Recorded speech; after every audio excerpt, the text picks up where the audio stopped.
Oke, good listeners, 92,9 FM Mix Radio. Selamat pagi, apa kabarnya Anda, good listeners, di pagi hari ini? Semoga Anda dalam kondisi sehat terutama dan juga kondisi terbaik ya. Meskipun ini sudah di akhir bulan, mudah-mudahan kondisinya aman-aman saja, termasuk juga kondisi dompet ya.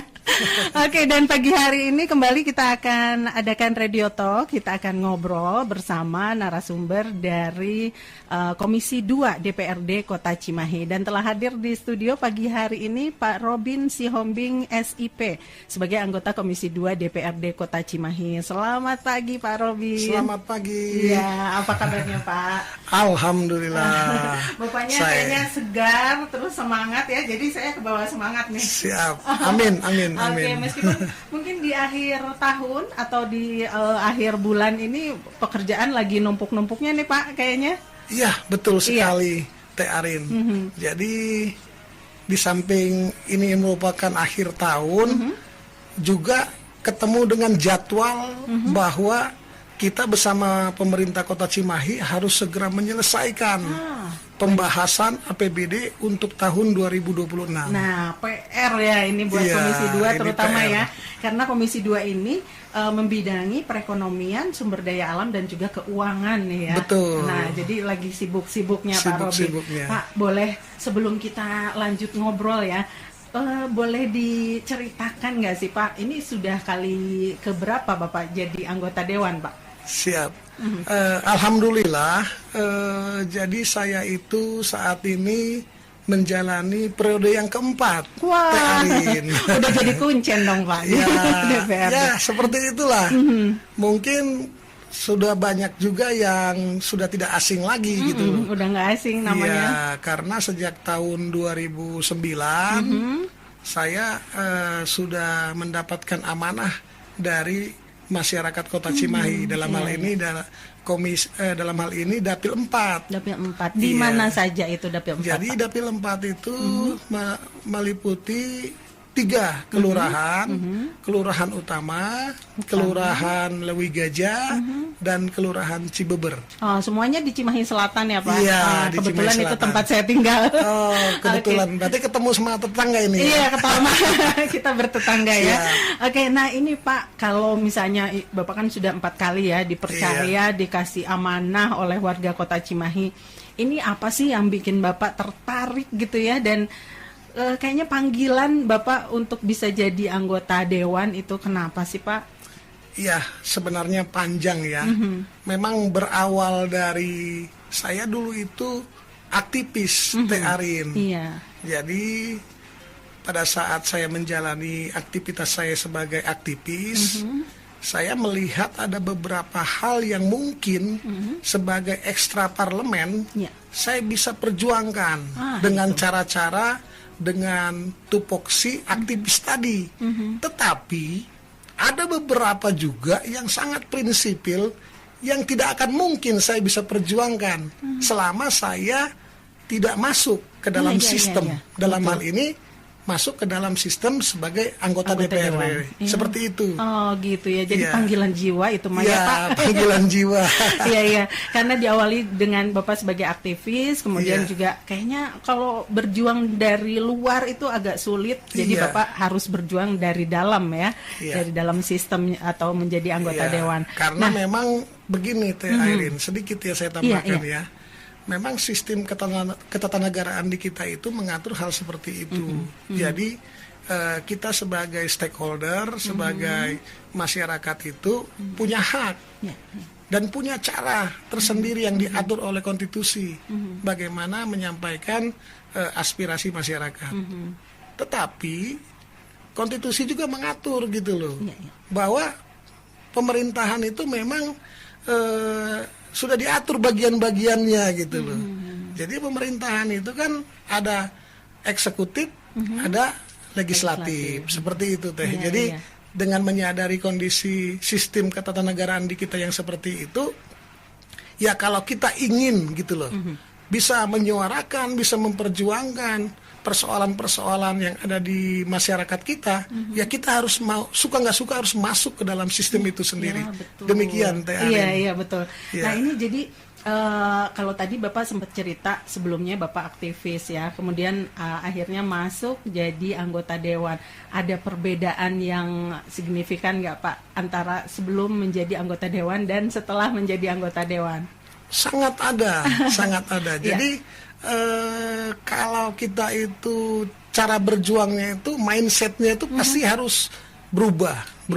Ya, di luar sistem ekstra parlemen dengan kita masuk sistem gitu kan, tentu sangat berbeda. Kemudian kalau kita sudah masuk ke dalam sistem, dalam hal ini pemerintahan, kita itu punya porsi yang jauh lebih besar gitu kan. Artinya dalam contoh gini, kita masuk sebagai anggota DPRD. Di DPRD itu kan ada beberapa alat kelengkapan, ya, dan di sana itu DPRD itu memiliki 3 fungsi gitu kan. Jadi untuk urusan budgeting misalnya, kita itu jelas sebagai anggota DPRD, dan kebetulan kita juga bisa menjadi anggota badan anggaran budgeting. Tentu kita itu akan membahas semua yang kaitan dengan rencana anggaran yang akan kita laksanakan di tahun berikutnya, begitu kan. Kita langsung pembahasannya itu langsung dengan kawan-kawan eksekutif, dalam hal ini TAPD gitu loh.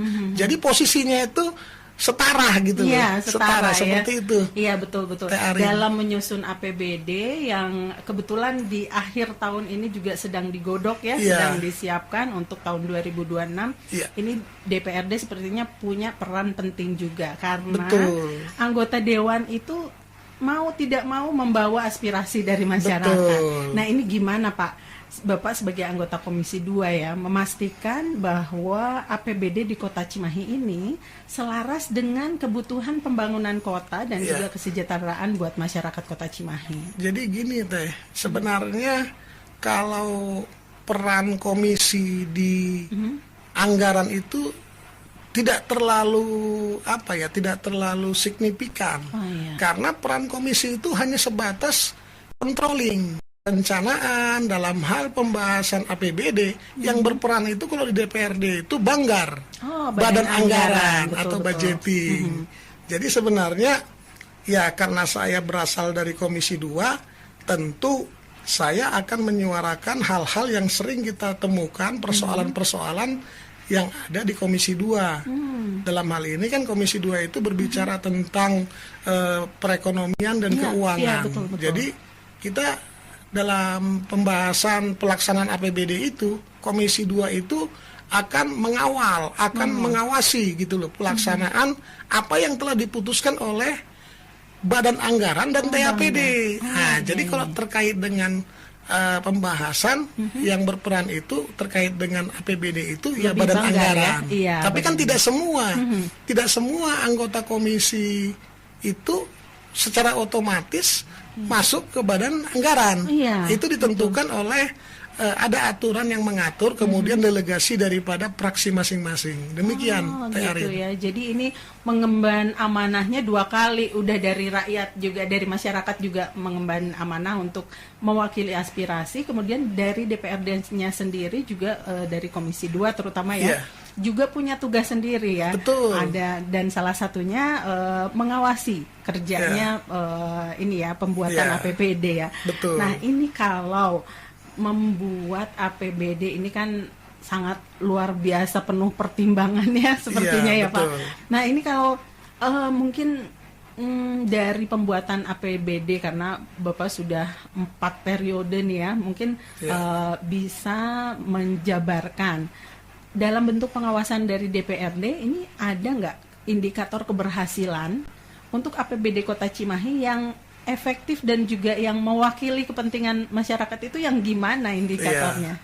Jadi kalau dari fungsi pengawasan, kita sebenarnya sebelum ke fungsi pengawasan itu kita harus masuk dulu kepada fungsi penganggaran tadi, budgeting tadi gitu loh. Nah, jadi kalau Komisi 2 itu kan mengawasi. Apa yang kita awasi? Kita akan mengawasi sesuatu kebijakan yang telah kita bikin. Yang telah kita buat kan begitu. Yang sudah digodok. Jadi sebenarnya di sini yang lebih berperan itu adalah Banggar. Saya balik lagi ke Banggar. Jadi kan yang merancang rancangan APBD itu kan dari mulai tahapan RKPD, ya kan, kemudian RKA, terus masuk kepada RAPBD. Itu kan ada tahapan-tahapannya, Teh Arin, gitu loh. Nah, jadi kita yang di Banggar itulah yang akan melakukan itu bersama TAPD. Dalam hal ini TAPD adalah tim anggaran pemerintah daerah, seperti itu. Jadi sebelum saya masuk kepada fungsi pengawasan Komisi 2, sebenarnya saya itu ingin menyampaikan bahwa kebijakan APBD itu memang harus mempertimbangkan beberapa aspek, gitu loh. Apa saja, Pak, diantaranya? Kalau kita berbicara APBD, sebenarnya kita hanya berbicara 3 hal. 3 hal saja sebenarnya. Pertama adalah pendapatan.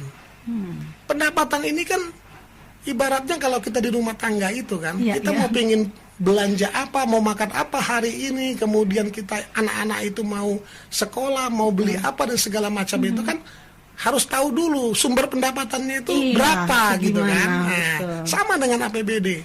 Sumber pendapatan kita itu seperti apa, gitu. Nah, baru setelah itu kita berbicara tentang kita mau belanja apa. Nah, polisinya kita mau bikin anggaran seperti apa, kita mau apa yang mau kita belanjakan untuk misalnya tahun 2026 seperti yang kemarin kami baru selesai paripurnakan, begitu loh. Nah, dari sumber pendapatan dengan belanja ini, kadang-kadang kan kalau istilah di kita itu kahoyong mah banyak, gitu loh.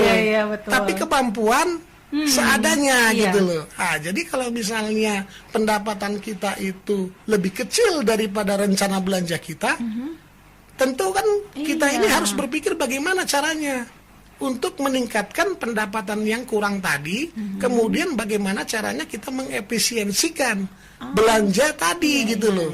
Sehingga di sana ada yang namanya pembiayaan, gitu. Jadi APBD, APBN itu sebenarnya hanya 3 hal. Pendapatan, belanja, dan pembiayaan. Contoh misalnya pendapatan kita itu hanya 1,7 triliun. Sementara belanja kita 2 triliun. Nah, berarti kan kita butuh 300 miliar lagi. Betul. Supaya semua rencana belanja kita ini bisa dilaksanakan, kan seperti itu kan.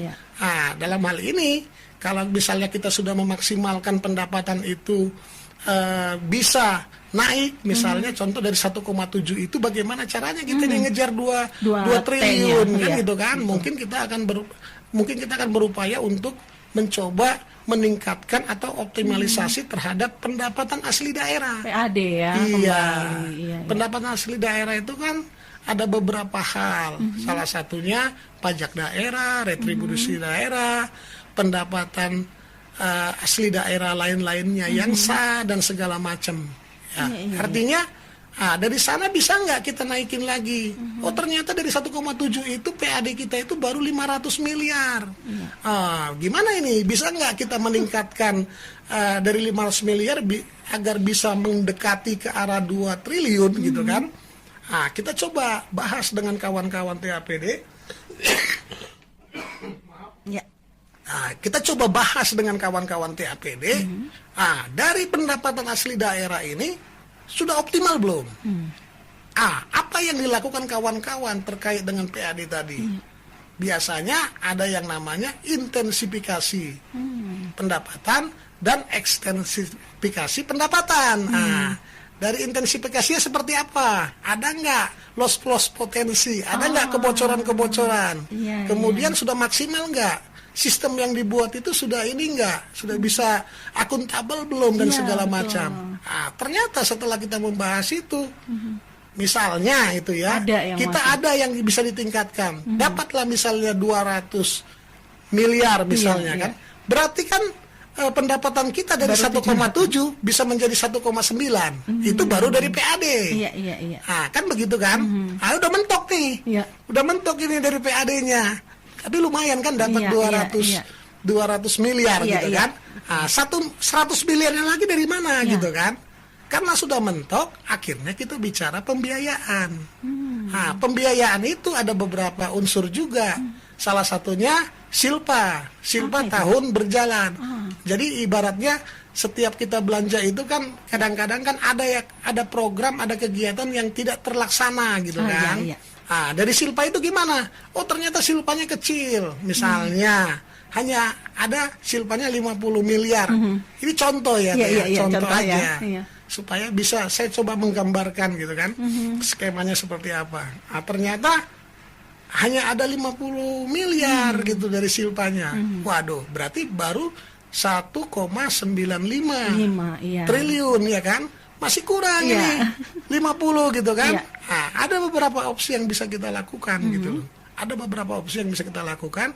Apakah kita ingin bisa melakukan dengan cara melakukan pinjaman daerah atau seperti apa? Atau misalnya, oh ternyata ini udah maksimal ini, kita nggak usah lah melakukan pinjaman daerah gitu ya, kalau hanya untuk 50 miliar. Barulah kita masuk ke belanja tadi, kita koreksi lagi belanja-belanja tadi. Kita cek satu persatu segala macam. Kita harus mengutamakan belanja wajib yang mengikat gitu kan. Kemudian apa yang menjadi program prioritas daripada kepala daerah. Terus apa di sana ada nggak dana pokok-pokok pikiran dari dewan yang tujuannya untuk masyarakat misalnya seperti itu. Dari beberapa belanja tadi, dari 2 triliun tadi ternyata ada yang bisa kita efisiensikan. Misalnya ternyata kita bisa efisiensikan 50 miliar. Berarti kan ketemu tuh di tengah-tengah. Ketemu kan? Iya betul.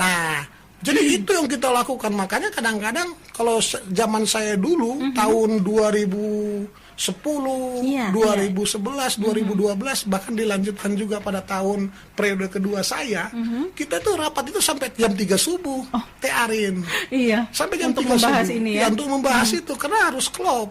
Betul. Jadi kita nggak bisa asal-asalan gitu loh. Kita nggak bisa juga gambling gitu loh. Iya, berhubungan dengan angka ya kayaknya harus. Karena apa? Klop.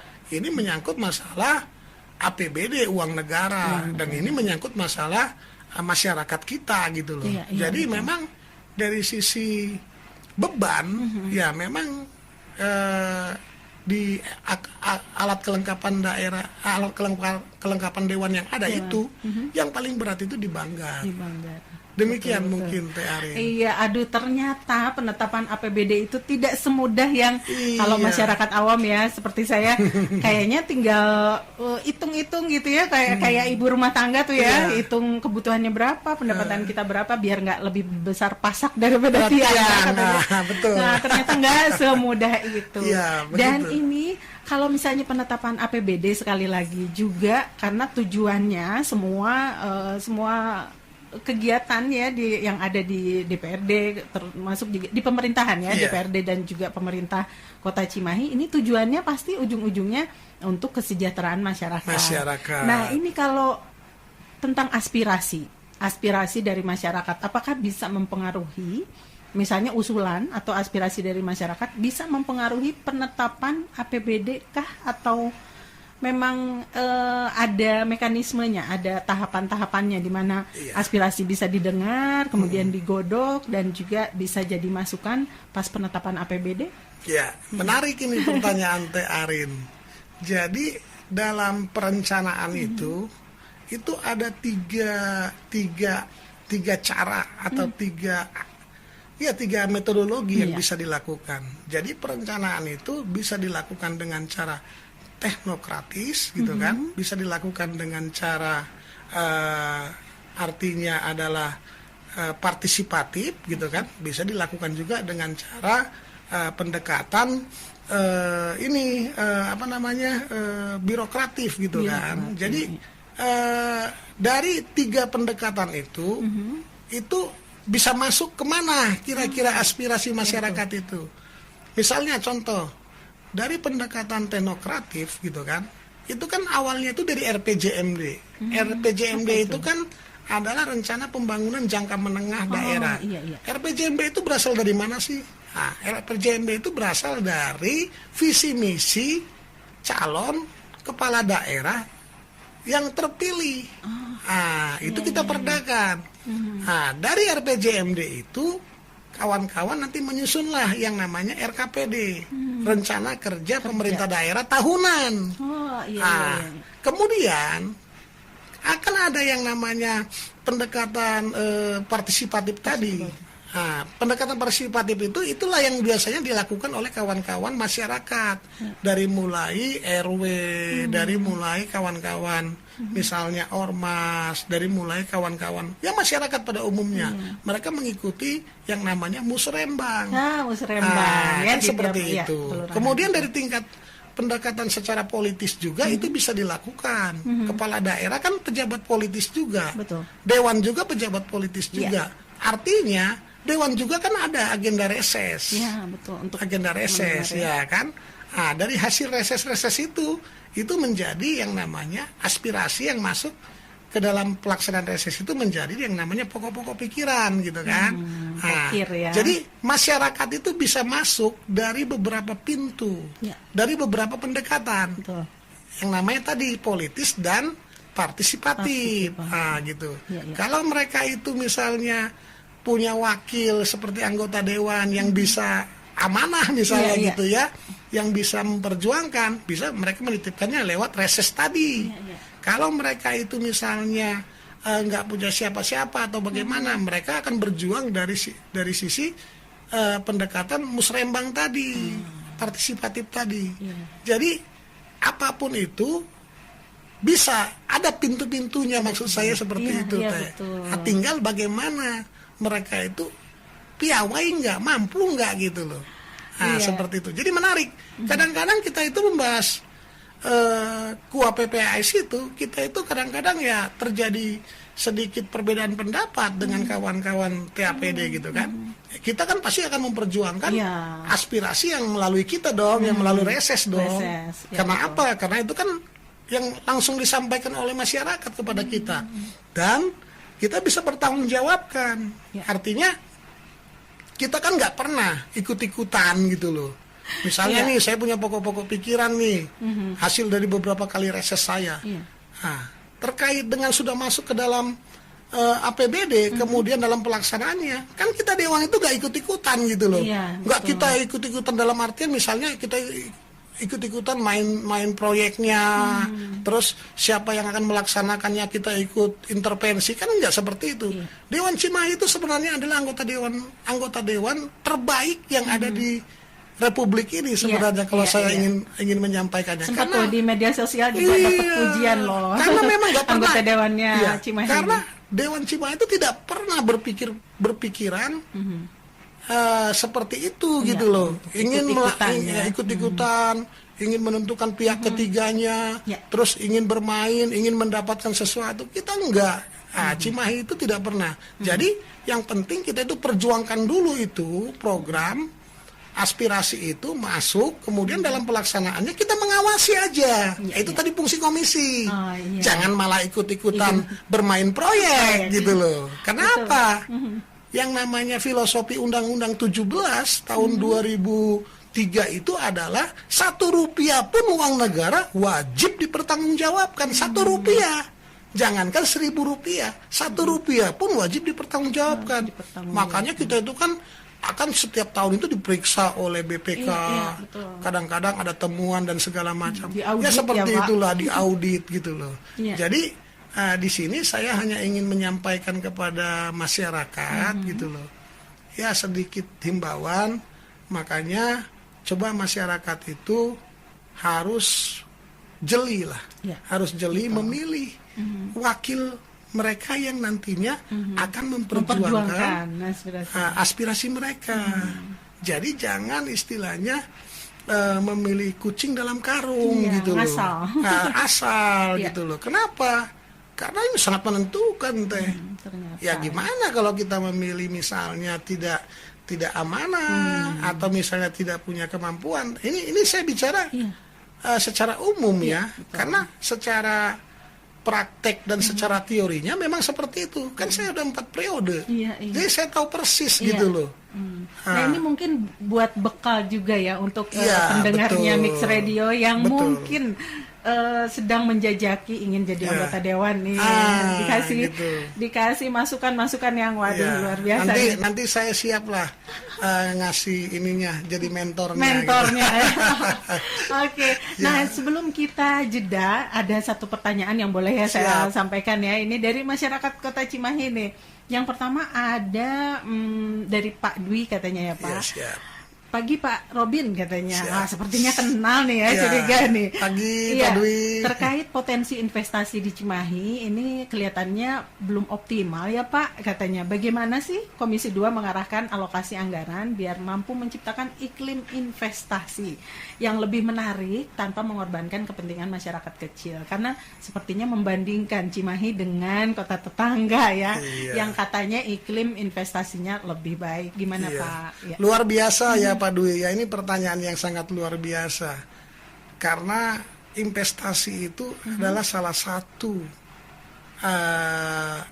yang harus bisa kita optimalkan, kita maksimalkan apabila kita ingin ya masyarakat kita itu lebih sejahtera lagi, pendapatan per kapitanya itu juga lebih meningkat lagi.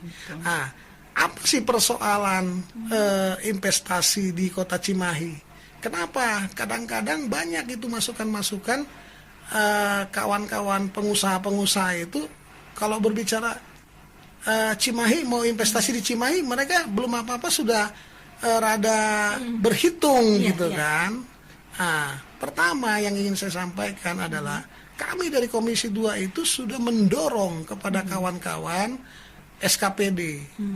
Karena leading sektor kita itu kan pertama itu ada Disdak Koperin, Dinas Perdagangan, Perindustrian, ya, Koperasi dan UMKM itu kan ada. Kemudian kita juga bermitra dengan DPMP PTSP, Dinas Penanaman Modal dan Perizinan Terpadu Satu Pintu. Kepada kawan-kawan ini dari sisi anggaran kita support terus kepada mereka. Sering sekali kita mengingatkan, tolong terutama DPM PTSP, tolong kawan-kawan dalam melakukan program-program itu jangan yang sifatnya lip sync doang gitu loh. Artinya dalam melakukan pelatihan ini segala macam, coba deh jangan istilahnya ada istilah 4L. Apa itu? Lu lagi gitu. Seperti itu. Yang itu yang dibantu gitu ya. Jadi gitu, kita itu mendorong kawan-kawan itu untuk lebih mempermudah. Artinya jemput bola gitu loh. Setiap perizinan-perizinan yang masuk ke pemerintahan Kota Cimahi, kita dorong kawan-kawan DPM PTSP itu untuk mereka itu bisa memberikan fasilitas yang lebih baik. Pelayanan yang prima gitu loh. Sehingga nantinya ini mengundang kawan-kawan investor gitu loh. Kawan-kawan investor juga jadi tertarik gitu kan. Makanya kita itu sampai habis-habisan mati-matian mendirikan yang namanya MPP itu, Mall Pelayanan Publik itu. Kita kan rencana itu kita desain ya Teh ya, Teh Arin ya. Kita desain itu bagaimana supaya pelayanan itu paling tidak bisa seimbang lah, paling tidak bisa menyamai pelayanan bank-bank swasta, gitu kan. Jadi pelayannya itu juga harus benar-benar 3S atau 5S, seperti itu kan. Kemudian sistem yang kita bangun juga itu harus benar-benar prima, dalam artian bagaimana mereka itu misalnya membutuhkan, misalnya gini, mereka itu ingin mendapatkan yang namanya NIB, nomor induk berusaha. Bagaimana mereka itu bisa mengurus itu cukup dengan 1 jam gitu loh. Seperti itu. Karena dengan sistem perizinan yang sekarang ini kan kita itu kan sistemnya itu kan masih ini ya. Apa namanya, sistem satu pintu gitu, langsung online ke pusat deh. Sekarang itu semua perizinan itu udah diambil oleh pusat gitu loh. Sekarang bagaimana kita ini pemerintah itu bisa memberikan pelayanan tadi dari sisi pelayanannya itu ramah, senyum, sapa gitu kan. Kemudian sistem-sistem yang kita bangun juga itu sudah sangat inilah sangat baiklah, prima gitu kan. Itu pertama yang kita lakukan, Kang Dwi. Untuk dari sisi perizinannya segala macam. Kemudian kita juga mencoba untuk karena kita kan nggak punya sumber daya alam. Apa yang kita punya? Yang kita punya itu cuma SDM, yaitu sumber daya manusia. Kita juga ingin mencoba mendorong kepada kawan-kawan di Sdakoprin itu untuk membuat semacam program-program supaya SDM di kita itu juga bisa bersaing dengan kota Bandung yang sudah sangat luar biasa, dengan kota-kota lain gitu lah. Sebenarnya kan T-Arin itu kalau kita itu jeli gitu loh, bahwa setiap weekend itu sekian banyak itu masyarakat yang dari DKI itu, dari Jakarta itu ataupun dari Tangerang Raya itu kan berkunjung ke Bandung. Sementara sebelum mereka nyampe ke kota Bandung, mereka pasti ngelewati kota Cimahi, yaitu pintu tol Baros kan begitu kan. Ini peluang-peluang ini bagaimana kita mencoba mendorong agar kita bisa menangkap gitu loh.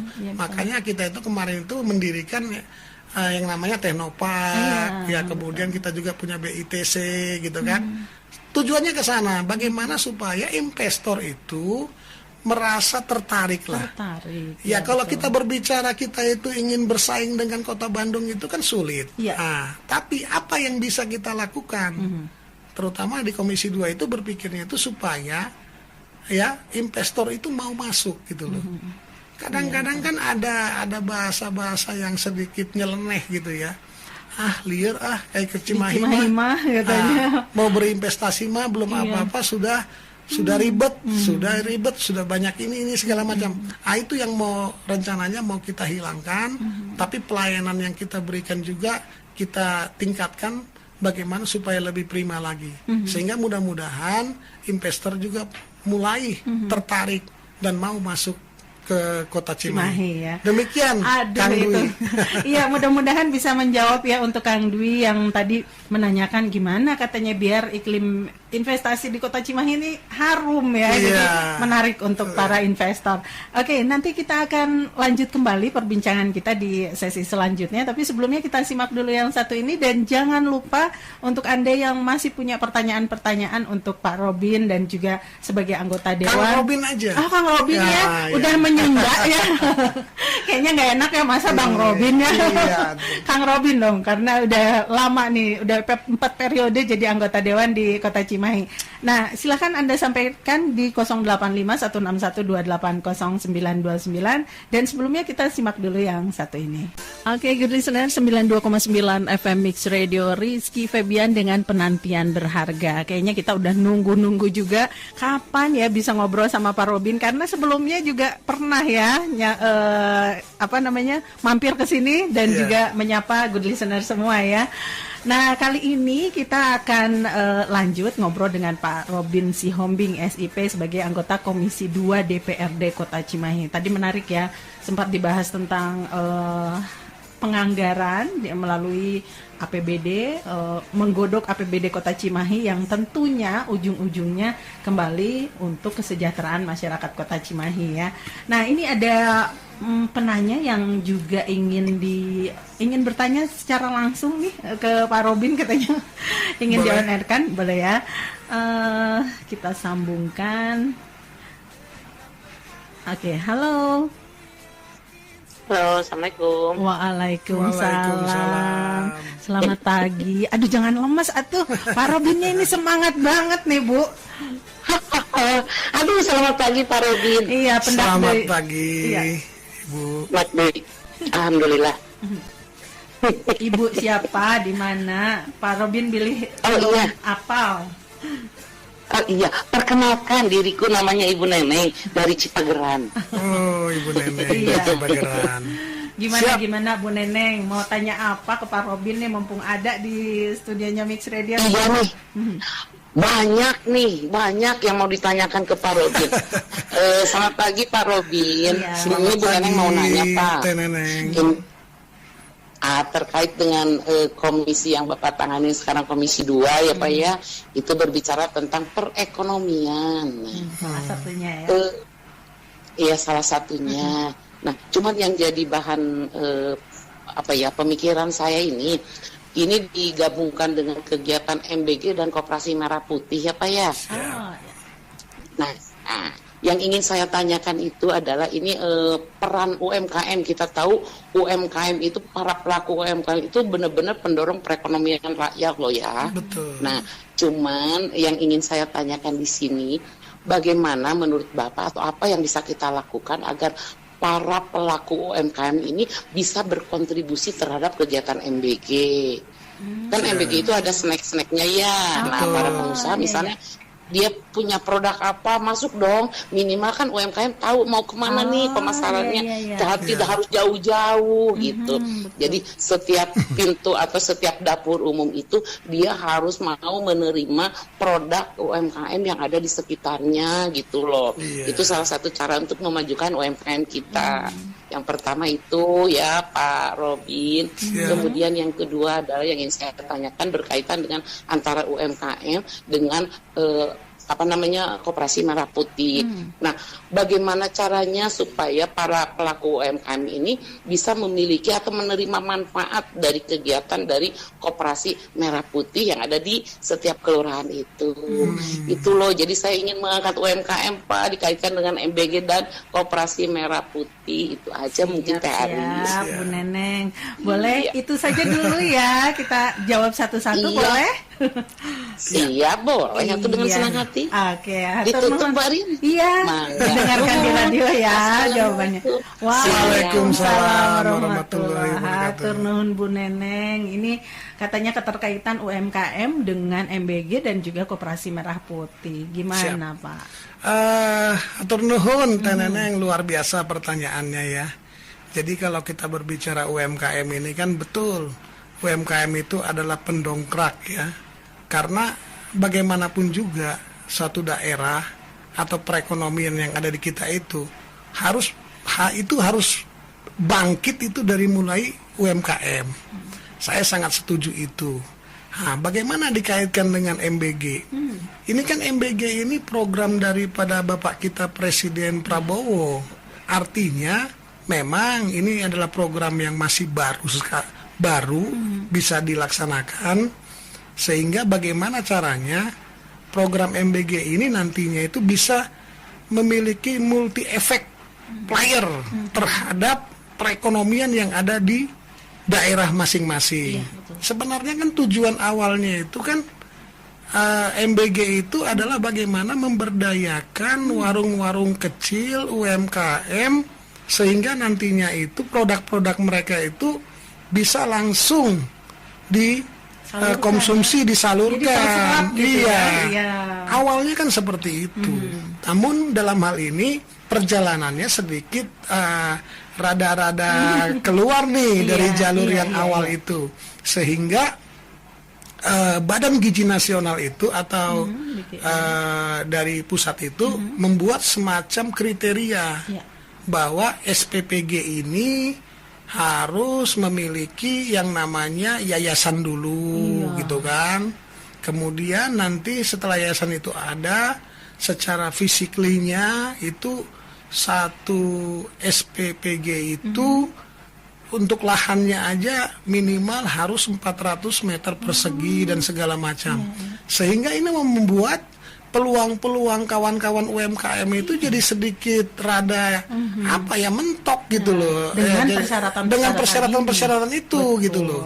Oke lah kalaupun misalnya kriteria untuk adanya SPPG itu atau MBG itu seperti itu. Tapi paling tidak ya terenengnya bagaimana kita itu kawan-kawan pelaku UMKM itu bisa memasukkan produknya kan begitu kan. Ini yang menjadi sangat menarik. Saya yakin bahwa program ini sebenarnya tujuannya sama seperti apa yang Teh Neneng pikirkan itu. Walaupun dalam prakteknya sekarang itu sedikit menjauh kan begitu kan. Jadi kan ini kan namanya anak sekolah itu kan dari mulai Senin sampai Jumat. Iya kan? Artinya hari Sabtu dan Minggu mereka dapat keringan seperti yang dikatakan dari tadi Teh Neneng tadi gitu loh. Minimal untuk keringannya itu ya udah atuh ambil atuh dari UMKM yang jangan ada pabrikan gitu ya, ya. kayaknya. Jangan pabrikan. Seolah-olah kita itu lebih mendukung perusahaan-perusahaan yang besar iya, gitu kan. Ya, saya sependapat dengan itu gitu loh. Misalnya ini contoh susunya bagaimana? Kalau susu itu kan suka ngambilnya itu misalnya punten ya, salah satu saya sebutkan itu kan produknya itu kan produk X gitu ya. Bagaimana kalau misalnya susu itu bisa diganti dengan jus yang buatan dari kawan-kawan UMKM betul. yang fresh gitu kan, lebih seger gitu kan. Nah, sebenarnya ini kan juga salah satu peluang-peluang yang memang bisa dimanfaatkan ya. Cuman setahu saya kan memang nggak punya MBG, nggak punya SPPG gitu. Tapi saya pernah dengar gitu ya dari rekan saya itu, kan di sana itu kan ada minimal itu ada 1 ahli gizinya. Iya, betul. Nah, maksud saya itu bagaimana kawan-kawan pelaku UMKM ini bisa nggak membangun komunikasi dengan SPPG yang ada di Kota Cimahi gitu loh. Kemudian ya di sanalah berbicara gitu, memasarkan gitu. Tolong dong minimal pada saat Sabtu Minggu itu yang sifatnya keringan itu produk-produk kami. Kan kita itu banyak banget kuliner di kita itu yang sangat luar biasa gitu. Kalau lagi bazar tuh kayaknya waduh udah kan luar biasa kan. Dan pengemasannya juga udah memang udah keren. Betul, packaging kita itu udah keren banget. Bahkan ya. bisa dikatakan kalau produk-produk UMKM Kota Cimahi itu sudah ada yang sampai ke keluar gitu loh, sampai diekspor gitu kan. Sampai diekspor. Artinya ini tinggal bagaimana kita dari Komisi 2 itu mungkin bisa mencoba untuk intervensi, memfasilitasi gitu loh. Menjembatani antara pelaku-pelaku UMKM itu dengan kawan-kawan pemilik daripada dapur MBG tadi. Nah, itu yang pertama.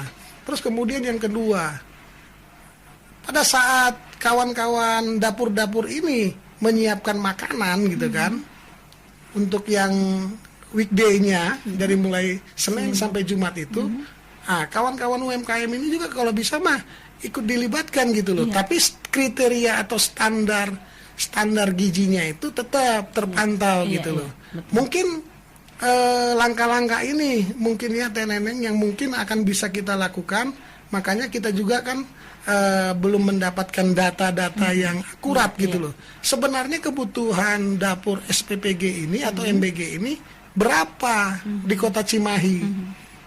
Nah gitu kan, kita ingin tahu dulu gitu loh. Kemudian kita akan coba jembatani seperti itu. Jadi bagaimana caranya keberadaan program MBG ini benar-benar bisa menjadi peluang baru gitu loh buat kawan-kawan pelaku UMKM gitu loh, baik pada saat weekday maupun pada saat weekend. Itu mungkin yang pertama Teneneng ya.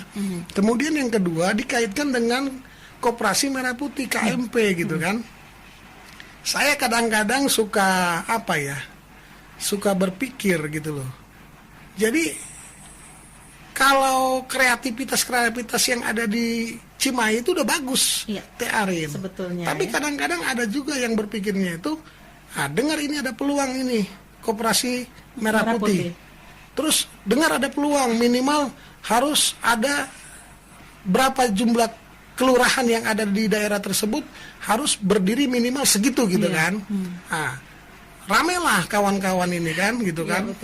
Saya juga lihat itu ada di Kelurahan Lewi Gajah, Kelurahan Utama, Kelurahan Cibeber, Kelurahan semua lah 15 kelurahan yang ada di Kota Cimahi itu berbondong-bondong membentuk yang namanya Koperasi Merah Putih.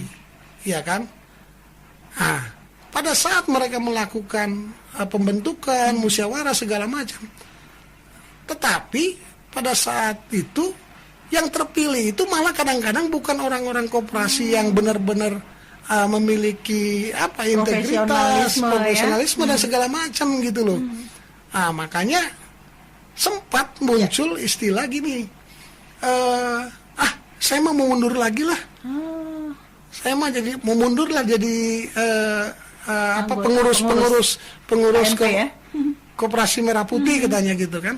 Karena bingung mereka, ternyata mereka itu nggak dapat gaji dan segala macam. Mereka kira itu mungkin keberadaan Koperasi Merah Putih itu sebagai pekerjaan Salah gitu loh. satu uang kerja ya. Iya, mata pencarian. Iya, Nah, ini yang repot. Apalagi kan ada informasi-informasi dari pusat iya, kan bahwa akan mendapatkan turun 3 ini. miliar Iya, dan betul, segala betul. macam. Padahal saya tahu persis gitu loh.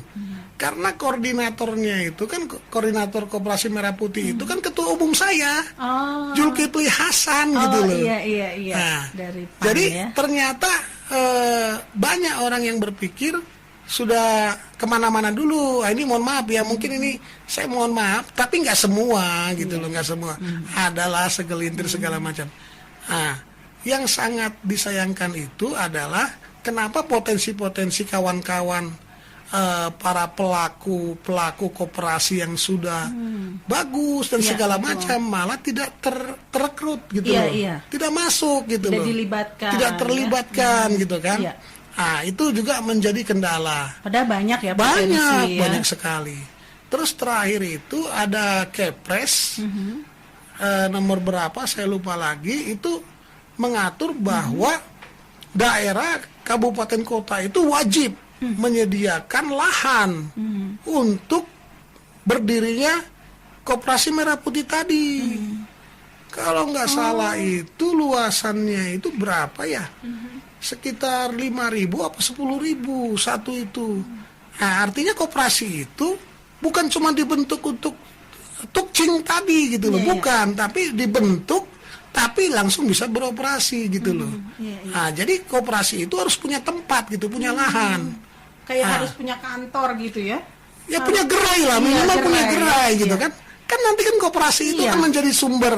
Jadi masyarakat itu nggak perlu lagi beli ke toko-toko Iya, modern betul, gitu kan. betul. MBG juga nantinya itu juga akan memenuhi kebutuhan bahan pokok Dari- untuk makan bergizi gratis itu ya dari Koperasi. Koperasi Merah Putih itu. Sebenarnya skenarionya yang seperti itu gitu loh. Iya, iya, Tapi kendalanya di lapangan kadang-kadang suka berbeda gitu loh. Makanya nanti kita ingin memastikan dulu memang untuk kesiapan Kota Cimahi itu lahan sempit sekali Teh Arin. iya. Sulit sekali.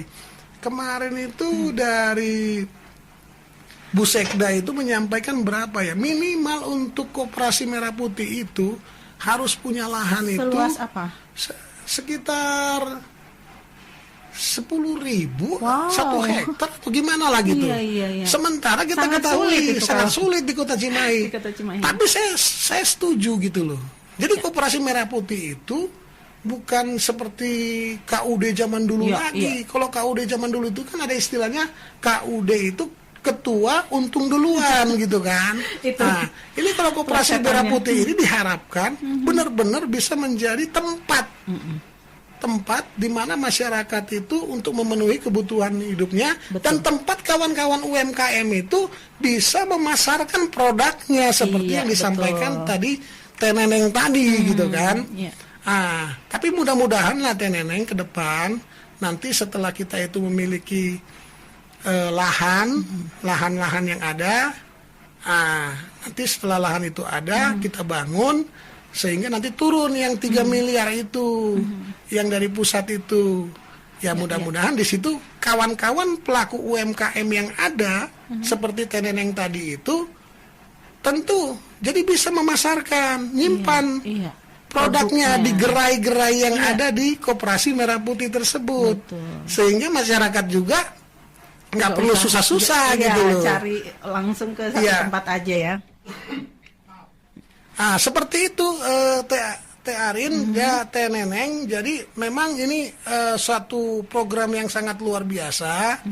Namun saya yakin setiap program yang bagus, yang luar biasa itu pasti ada kendala dan segala macam. Betul, tantangannya ada Kita itu ya. berharap nanti setelah ini kan secara kelembagaan Koperasi Merah Putih itu sudah terbentuk, Teh Arin, Teh Neneng sudah terbentuk di 15 Iya. kelurahan yang ada di Kota Cimahi. Tapi Secara kelembagaannya. Tapi kerjanya belum belum terasa ada ya. Iya, karena betul, tempatnya betul. juga belum ada. Sementara kan mereka kawan-kawan ini kan jadi numpang dulu di kelurahan masing-masing Iya, gitu betul. kan. Sementara kondisi kelurahan di kita juga bisa kebayang. Iya. Mana ada kelurahan di Kota Cimahi yang Seluas itu. representatif Iya, gitu betul. loh. Ya, jangankan untuk menyimpan nanti jadi gerai gitu ya, nyimpan bahan pokok, nyimpan produk-produk dari kawan-kawan UMKM.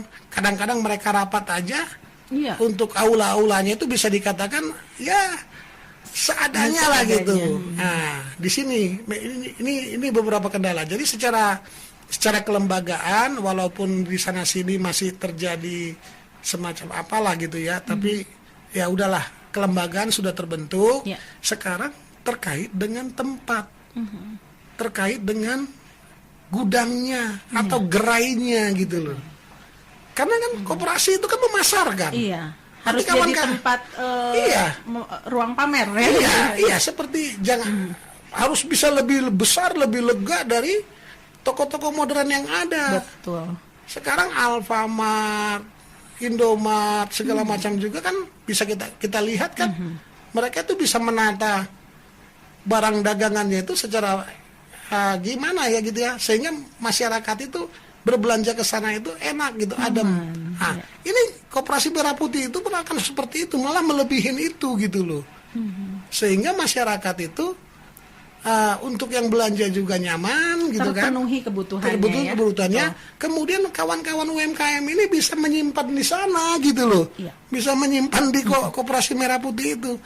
Nah, ini saya lihat Teh Neneng ini apa ya, cerdas lah saya bilang, pintar gitu melihat. Tuh gimana ini dengan adanya Koperasi Merah Putih ini, kami ini UMKM ini gimana, kapan kami mau cara gimana bisa kami menyimpan produk-produk kami gitu kan. Betul. Supaya ada, ya sekarang kalau tempatnya belum ada, gerainya belum ada, dimana, mau nyimpan di mana gitu betul, kan. Betul. Nah, mungkin harapan dari Bu Neneng ini anggota dewan sebagai juga perwakilan atau representasi dari masyarakat Kota Cimahi juga bisa ikut menjembatani itu ya. Betul. Jadi sangat paham Teh Arin. Kita sangat paham. Ya makanya kita juga terus berjuang, kita juga cari tempat. Kemarin pada saat pembahasan dengan TAPD, kita itu dari 15 kelurahan itu baru dapat satu tempat, baru ada satu lahan yang ada di dekat MPP. Nah, itu ada lahan kita, iya. Berarti itu kan masuknya kelurahan Pasir Kaliki. Jadi baru ada satu gitu loh. Kelurahan lain seperti Cipageran, tempat Teh Neneng, terus Cibabat, wah luar biasa itu padatnya. Cigugur, sulit ya, Utama dan segala macam. Ya kendalanya seperti itu Teh Neneng. Jadi ya kita tetap optimis ya, mudah-mudahan nanti kita mendapatkan apa yang kita harapkan, artinya keberadaan Koperasi Merah Putih ini benar-benar bisa berjalan sesuai dengan peruntukannya, tujuannya gitu loh. Jadi jangan cuma sebatas semboyan aja gitu ya Teh Arin ya. Saya juga melihat memang luar biasa ini sebenarnya program, tapi dalam pelaksanaannya masih sedikit melenceng lah gitu ya. Ya mudah-mudahan saja kelembagaan sudah terbentuk, tempat sudah ada nantinya, maka peluang untuk kawan-kawan UMKM bisa memasarkan, bisa memiliki gerai di koperasi itu bisa dilakukan, bisa diwujudkan. Saya pikir seperti itu. Teh Neneng, terima kasih banyak. Ini sangat membuka wawasan juga untuk kita yang bukan UMKM juga gitu ya. Ternyata memang peluang, kemudian juga apalagi kebijakan yang sudah digulirkan dan untuk dilaksanakan itu tidak semudah itu ya, tidak sesederhana itu, dan ini tugas kita bersama ya untuk bisa menjalankannya.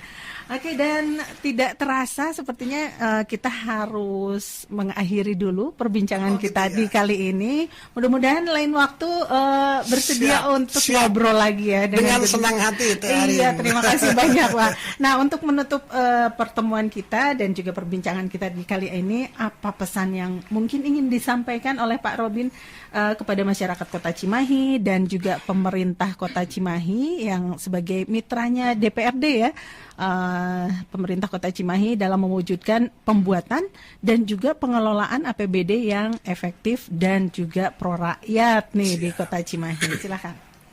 Ya, baik, terima kasih Teh Arin. Pertama, kalau untuk rekan-rekan dari pemerintahan, ya pesan saya itu ya dalam membuat suatu perencanaan itu sebaiknya benar-benar berpedoman terhadap ketentuan peraturan perundang-undangan. Contoh misalnya, kita kan sekarang sudah punya wali kota, punya kepala daerah. Paling tidak kita punya dokumen ya sebagai pondasi dalam rencana 5 tahun pembangunan di Kota Cimahi.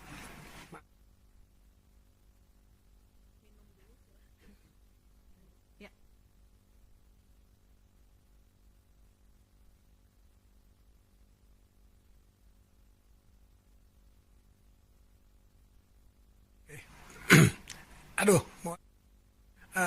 para pendengar Teh Arin, saya memang masih batuk. Jadi kepada teman-teman birokrat, kepada kawan-kawan dari pemerintahan, ya terutama eksekutif ya, dalam menyusun, merencanakan program-program itu sebaiknya harus berlandaskan kepada pedoman yang ada. Apa itu? Yaitu RPJMD. Karena itu merupakan program-program yang memang sudah dijanjikan oleh kepala daerah untuk nanti dilaksanakan selama beliau-beliau ini menjabat sebagai kepala daerah di Kota Cimahi. Itu yang untuk kawan-kawan dari dinas-dinas eksekutif lah gitu. Untuk masyarakat, ya memang karena kondisi ekonomi kita juga tidak dalam keadaan baik-baik saja, ya tetaplah kita itu berusaha bagaimana supaya terutama terkait dengan aspirasi masyarakat itu nanti bisa kita perjuangkan. Nah, jadi pergunakanlah atau manfaatkanlah gitu loh kepada masyarakat peluang-peluang yang ada atau wakil-wakil Anda yang telah Anda percaya, yang telah Anda pilih, nantinya bisa menyampaikan, bisa memperjuangkan apa yang menjadi kebutuhan, apa yang menjadi aspirasi, sehingga nantinya itu bisa dapat direalisasikan. Paling tidak tingkat daripada kesejahteraan masyarakat itu bisa menjadi pokok utama dalam perencanaan ataupun pembahasan APBD setiap tahunnya. Iya. Nah, mungkin itu Teh Arin yang bisa saya sampaikan. Iya. Karena dengan sistem demokrasi yang ada di kota ini, masyarakat juga harus sudah mulai melek. Iya, betul. Melek terhadap politik. Betul. Dan melek terhadap kondisi yang ada. Iya. Demikian, terima kasih. Aduh, terima kasih banyak Pak Robin untuk masukan, kemudian juga membuka wawasan ya untuk good listener semua, dan terutama itu ngajak ya untuk warga Kota Cimahi katanya lebih melek lagi dalam bentuk partisipasi, karena ujung-ujungnya untuk meningkatkan kesejahteraan masyarakat. Daripada masyarakat itu sendiri. Iya.